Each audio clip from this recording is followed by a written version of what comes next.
There's a paradigm shift in Pennsylvania. Judges are now charged with ensuring that all parties understand that timely permanency is paramount in a child's life. And we want to achieve that permanency while reducing trauma as much as possible. Under the old system, the focus was on CYS. CYS created the family service plan. CYS told the family what they needed to do. And quite frankly, hoops were created.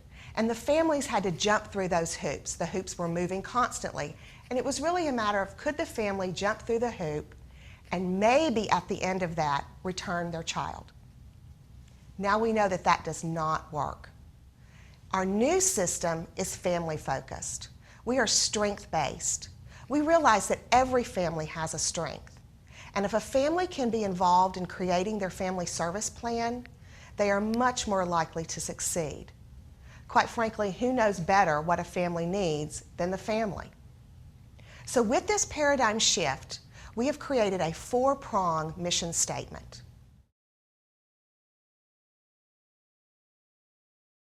Prong 1 is to protect children. All children have the right to be protected from physical neglect and abuse, including sexual victimization and from emotional neglect and abuse.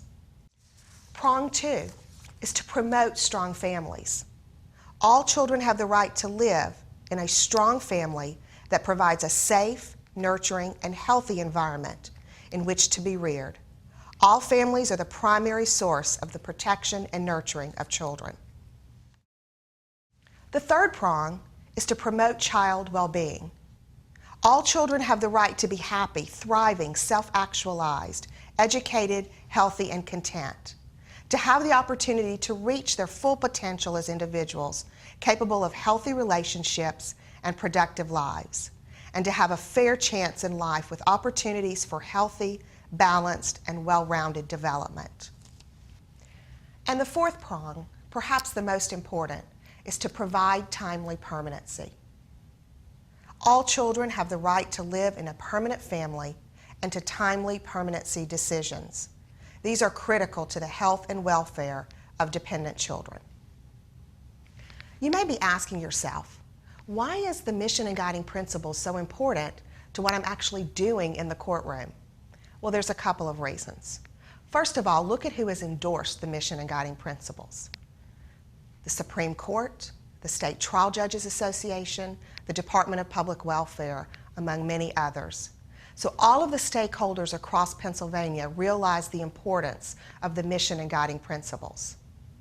The second reason that it's important to your role in the courtroom is that we want to take these mission and guiding principles and practically apply them in the courtroom with court-tested techniques. Let me give you just a few examples. We want to talk about protecting children. When children are removed from their home, they experience great trauma. You should recognize this trauma, and it'll be discussed later in the DVD. So what can you do in the courtroom to reduce the trauma to protect the children that you represent? You want to be their voice in the courtroom. And as early as the shelter hearing, making the judge or hearing officer aware of the child's needs.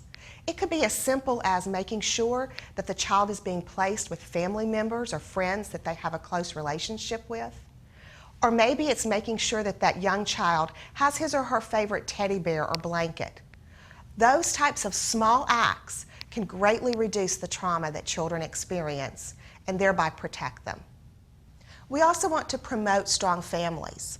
As the guardian ad litem, you can recognize that the family has strengths. Look for the persons in that family and find out what are the strengths. How can we bring people together to help make decisions to benefit this child? One way to do that is through family group decision making. Family group decision making will be taught in more detail later in this DVD, but you should be open to bringing family members together and working towards resolving conflict so that the child can go to a stronger family sooner, thereby reducing their time in out-of-home placement. The third prong is to promote child well-being. We want to look at the whole child now, not just the tasks that parents have to complete in order for a child to be returned home. When we promote child well-being, one of the areas that we want to look at is visitation. Again, as early as the shelter hearing, visitation should be discussed.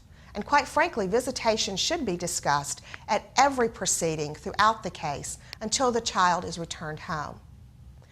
Questions that you might want to ask: why is the child not at home? Is the child being placed with relatives that they're close with and already have a relationship with? How often are they visiting with their parents? And if they're not placed with siblings, how often are they visiting with their siblings? We want visitation to have quantity, but also quality. Is supervised visitation really necessary? Is there a true safety threat if the child doesn't visit in a supervised setting?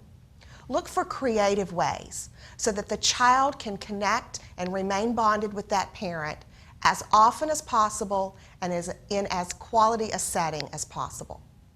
Lastly, but perhaps most importantly, is to work on timely permanency. We want cases to be in front of the court as quickly as possible and as often as possible.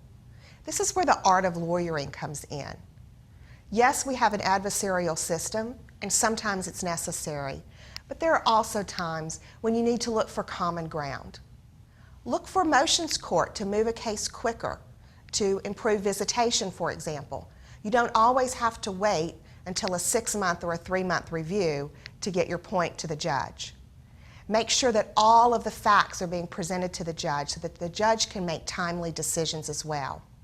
It's very important that you take every step possible to move the case along towards timely permanency.